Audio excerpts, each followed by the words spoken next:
रात के लगभग 11 बजे के आसपास का वक्त रहा होगा। सड़क किनारे खड़ी एक इको कार में अचानक से आग लग जाती है और आग बहुत तेज़ी से लगने लगती है। कार के अंदर दो व्यक्ति हैं जो फंस जाते हैं और बाहर निकलने की तमाम कोशिशें कर रहे थे, लेकिन निकल नहीं पा रहे थे। इसी बीच में इस घटना स्थल से महज 50 कदम की दूरी पर दो व्यक्ति हैं इस दृश्य को अपनी आंखों से देख रहे थे। वो चाहते तो शायद इन लोगों को बचा सकते थे या बचाने की कोशिश कर सकते थे, लेकिन उन्होंने बचाने की कोशिश बिल्कुल भी नहीं की। इस घटनाक्रम की सच्चाई जब पुलिस के सामने आती है, लोगों के सामने आती है, अखबारों के माध्यम से जब दूर तक फैलती है, तो लोग सोचकर सुनकर हैरान थे कि आखिरकार इंसानियत अब कहाँ चली गई है, लोग किस हद तक जा सकते हैं। वाकई आज की घटना बहुत भयानक घटना है। इस घटना में न केवल दो लोगों की ज़िंदगी हमेशा हमेशा के लिए चली जाती है, बल्कि 4 लोग ऐसे होते हैं जिनको शायद ही अब सलाखों के पीछे उनका जीवन व्यतीत होगा, और 5 बच्चे जिनसे पिता का जो साया था वो पूरी तरह से छिन चुका है, ख़त्म हो चुका है। आदाब, नमस्कार, सत श्री अकाल। मैं उस्मान सैफ़ी। आज की जो सच्ची घटना मैं आपको सुनाने जा रहा हूँ, ये सच्ची घटना है उत्तर प्रदेश का एक ज़िला है मथुरा, और इसी मथुरा ज़िले का एक थाना लगता है बरसाना। बरसाना से महज 2.5 किलोमीटर दूर छाता रोड पर एक गांव लगता है श्रीनगर। लगभग 7 फरवरी 2019 की सुबह 7 बजे के आसपास का वाक़या है, जब लोग अपने अपने घरों से काम पर निकल रहे थे, रास्ते से गुजर रहे थे, तो गुजरते रास्ते पर एक सड़क किनारे, जो कि आधी फुटपाथ पर खड़ी है, आधी सड़क पर खड़ी है, इको कार जली हुई अवस्था में थी। लोगों ने देखकर सहज ही अंदाज़ा लगा लिया, कल तक तो यहाँ पर ऐसी कोई वारदात नहीं हुई थी, ये अचानक से कार यहाँ पर क्यों खड़ी है। राहगीरों ने कार के अंदर झांक कर जो देखा, तो 2 व्यक्ति हैं, एक ड्राइवर की सीट पर बैठा हुआ है और एक ड्राइवर की पीछे वाली सीट पर, जो कि लगभग 85% पूरी तरह से जल चुके हैं। अब उनका सिर्फ हड्डियों का ढांचा बचा हुआ था, जो उसमें बचा हुआ था। इस घटना की सूचना बरसाने थाने में दी जाती है और बरसाना एसएचओ अपनी फोर्स के साथ मौके पर पहुंच जाते हैं, और इस दृश्य को देखने के बाद उन्होंने सीधा ही एसएसपी अनिरुद्ध पंकज को फ़ोन किया, और अनिरुद्ध पंकज को फ़ोन करने के बाद ये घटनाक्रम के बारे में बताया।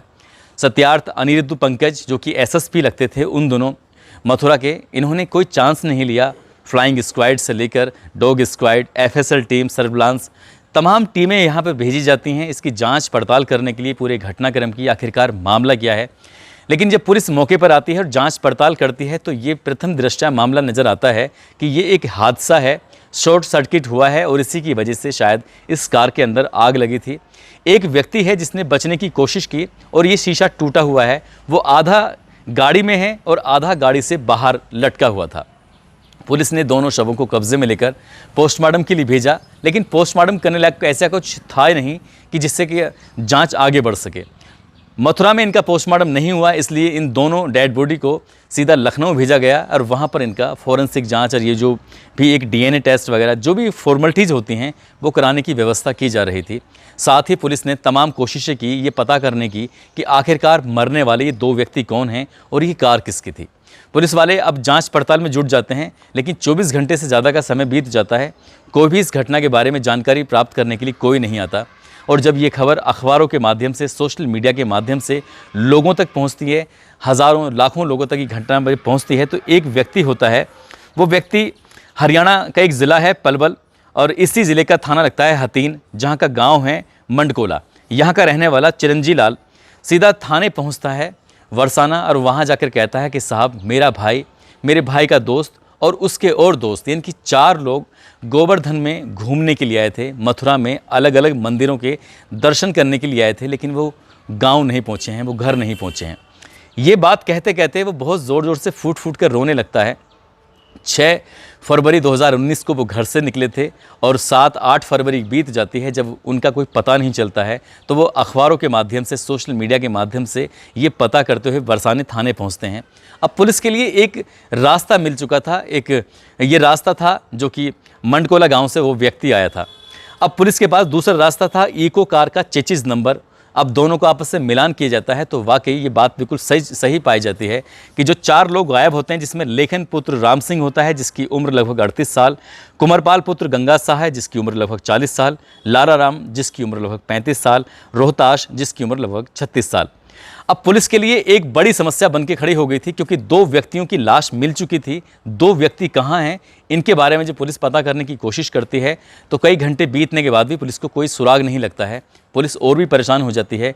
उधर हरियाणा के ज़िला पलवली में सैकड़ों लोग, हज़ारों लोग धरना प्रदर्शन शुरू कर देते हैं और हंगामा करना शुरू कर देते हैं। मामला 2 प्रदेशों से होता है, इसलिए उत्तर प्रदेश के मुख्यमंत्री और हरियाणा के मुख्यमंत्री दोनों ही इन्वॉल्व हो जाते हैं। वहाँ की पुलिस भी इन्वॉल्व हो जाती है और इस घटनाक्रम के खुलासे के लिए जल्द से जल्द मांग करने लगते हैं। 4 लोगों के नंबर होते हैं और 4 लोगों के नंबरों को सर्विलांस पे लगाया जाता है, जिसमें पता चलता है कि चारों के चारों अलग अलग मंदिरों के दर्शन किए थे और मंदिरों के दर्शन करने के बाद वापस अपने गांव जा रहे थे, घर जा रहे थे, और रास्ते में ही बरसाना से महज 2.5 किलोमीटर दूर चलते ही गाड़ी में अचानक आग लग जाती है या लगाई जाती है। अब पुलिस के लिए यही सवाल था। पुलिस जैसे ही इन सर्विलांस पर लगे नंबरों की पड़ताल कर रही थी, एक नंबर था जो बीच में स्विच ऑफ होने के बाद स्विच ऑन हो गया था। पुलिस वाले इस नंबर के बारे में पता करने की कोशिश करते हैं तो ये नंबर निकलता है लालाराम का। पुलिस अब ये अंदाज़ा लगा चुकी थी कि इनमें से 3 व्यक्तियों का पता नहीं है, यानी कि 2 व्यक्ति मर चुके हैं, 1 व्यक्ति का सुराग लग चुका है।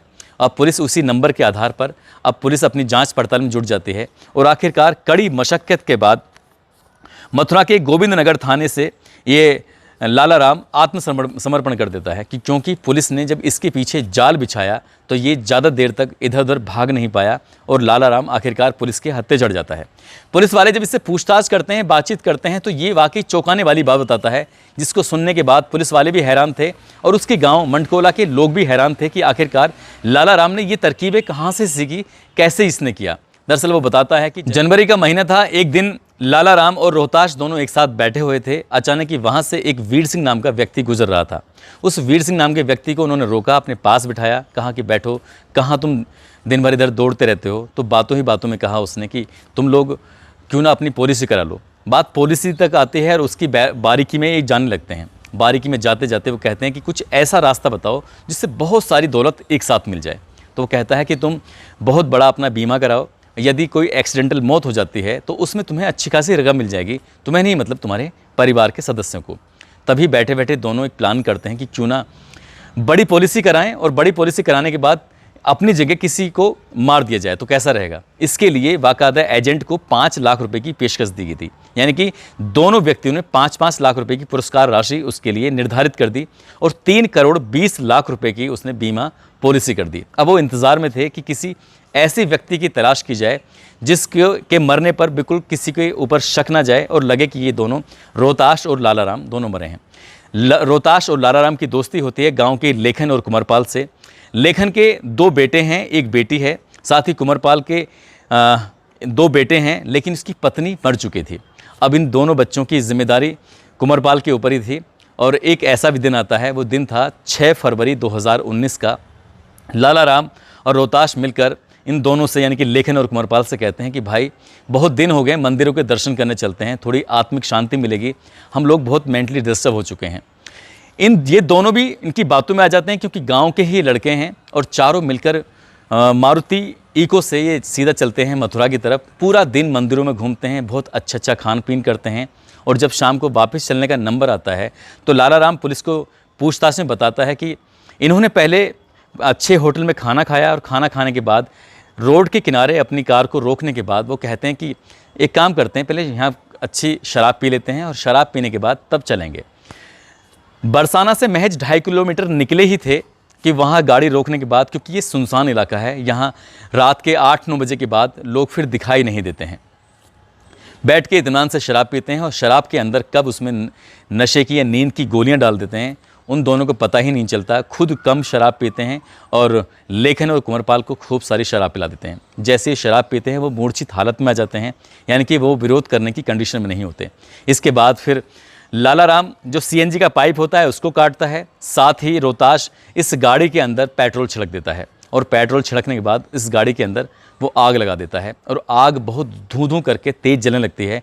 जब इन्हें होश आता है, क्योंकि इस कदर वो अनकॉन्शियस उसमें पहुंच जाते हैं क्योंकि विरोध करने की कंडीशन में नहीं थे, लेकिन किसी में से इनमें से एक व्यक्ति ने शीशा तोड़कर बाहर निकलने की कोशिश की थी, जिससे कि वो आधा अंदर रह गया था और आधा बाहर रुक गया था। बाकी पूरी गाड़ी बहुत बुरी तरह से जलने लगती है और लगभग 50-60 कदम की दूरी पर दोनों छुप कर ये इस बात को देख रहे थे और ये दोनों अपनी जान बचाने के लिए लगातार चिल्ला रहे थे, चीख रहे थे, रो रहे थे। और इनकी हालांकि इस इतनी कंडीशन में नहीं थे क्योंकि ज़्यादा विरोध भी नहीं कर पाते, लेकिन उनकी चीखने की आवाज़ें साफ उनके कानों में आ रही थीं और उन्होंने बचाने की बिल्कुल भी कोशिश नहीं की। उनके दिमाग में सिर्फ एक लालच घुसा हुआ था कि 3 करोड़ 20 लाख रुपए की रकम मिल जाएगी और इससे वो अपने परिवार का अच्छे से भरण पोषण कर सकते हैं। लेकिन वो नहीं जानते थे कि क्राइम को कितने भी शातिर तरीके से क्यों ना कर ली जाए, क्राइम कभी छुपता नहीं है। और इस मामले में भी ऐसा ही होता है। इन लोगों ने छुपने की कोशिश की थी, अपने मोबाइलों को इसने अपने पास रख लिया था, जिसको बार बार स्विच ऑफ और स्विच ऑन कर रहे थे। ये जानने की कोशिश कर रहे थे कि अब चल क्या रहा है, क्योंकि परिवार से पूरी तरह से संपर्क टूट चुका था। पुलिस ने इस मामले की जांच पड़ताल करने के बाद इन दोनों को ही हिरासत में लिया, साथ ही जो वीर सिंह था एजेंट, उसको भी हिरासत में लिया और इन सभी को गिरफ्तार करने के बाद जेल भेजा गया। एक और नाम आता है एक और एजेंट का, उसको भी पुलिस ने गिरफ्तार करके जेल भेज दिया था। अभी तक इस मामले में कोई सुनवाई नहीं हुई है, कोर्ट से फैसला नहीं आया है। जो इस घटना की जानकारी देने वाले आसिफ अली पप्पी भाई, जो कि वरिष्ठ पत्रकार हैं मथुरा के, इन्होंने पूरा घटनाक्रम की जानकारी दी। वो बताते हैं कि वाकई ये बहुत ही हृदय विदारक घटना थी, बहुत ही खतरनाक घटना, इसके बारे में आज भी लोग जब चर्चा कर बैठते हैं तो लोगों के रोंगटे खड़े हो जाते हैं, लोग परेशान हो जाते हैं कि कोई इंसान आखिरकार थोड़े से पैसों के लालच में किस हद तक गिर सकता है, किस हद तक जा सकता है। इसमें 4 लोगों को जेल हो जाती है, जो 5 बच्चे बचते हैं उनके सर से पिता का साया पूरी तरह से हट जाता है, जिसमें 2 बच्चे ऐसे होते हैं, हेमंत और पुनीत, क्योंकि उनकी मां पहले ही मर चुकी थी और पिता कुंवरपाल की बाद में हत्या कर दी गई थी। दोनों बच्चे आज भी शायद ऐसे ही ज़िंदगी गुजर बसर कर रहे हैं। शायद बिना माँ बाप के बच्चों की परवरिश कैसे होती है, आप सहज ही अंदाज़ा लगा सकते हैं। दोस्तों, इस घटनाक्रम को सुनाने का उद्देश्य किसी को परेशान करना नहीं है, किसी का दिल दुखाना नहीं है, बल्कि आपको जागरूक करना है, आपको सचेत करना है। किसी भी तरह के लालच में बिल्कुल ना आए, क्योंकि खुद की कमाई हुई दौलत से ही इंसान आगे बढ़ सकता है। कभी लालच से कमाई हुई दौलत से वो कभी आगे नहीं बढ़ सकता, और ऐसी दौलत कभी फलती फूलती भी नहीं है। जाते जाते कुछ लोगों के जन्मदिन हैं, जिसमें अरविंद वर्मा हैं और राधा रानी हैं। इनको जन्मदिन की बहुत सारी शुभकामनाएँ, बहुत बहुत मुबारकबाद। साथ ही कुछ लोगों ने अपील की थी जिन्होंने नाम लेने की। इनमें हिफ्ज़ा है, राकेश हैं, मोहम्मद ज़फ़र हैं संभल से, आस मोहम्मद बलरामपुर से हैं, आशिक अली कुशीनगर से हैं, मनोज दास हैं, सोहेल खान, अजरुद्दीन अर्जुनपुरी गोस्वामी राजस्थान से, उस्मान खान बिजनौर से हैं, आयान सैफ़ी जहांगीराबाद से हैं, रवि सावरिया अलवर से हैं, मोहम्मद फसुल्ला बेंगलोर से हैं, कयूम मलिक बुलंदशहर से हैं, राजवीर सिंह, मोहम्मद नदीम खान, नीता मीणा राजस्थान से, राजदीप वाराणसी से हैं, शिव कुमार, मोहम्मद आदिल बिहार से, अनूप बिहार से, मोहम्मद इरफान उत्तराखंड से, भोलानाथ पटेल प्रयागराज से, अलाउद्दीन आशुतोष बिंद यूपी से, सोनू कुमार गौतम बुलंदशहर से, अमन गुज्जर, अभय चौधरी, शरीफ हुसैन। आप सभी का दिल की गहराइयों से धन्यवाद, आप सभी का बहुत बहुत शुक्रिया। आप सब अपना ख्याल रखें, सुरक्षित रहें। जय हिंद, जय भारत।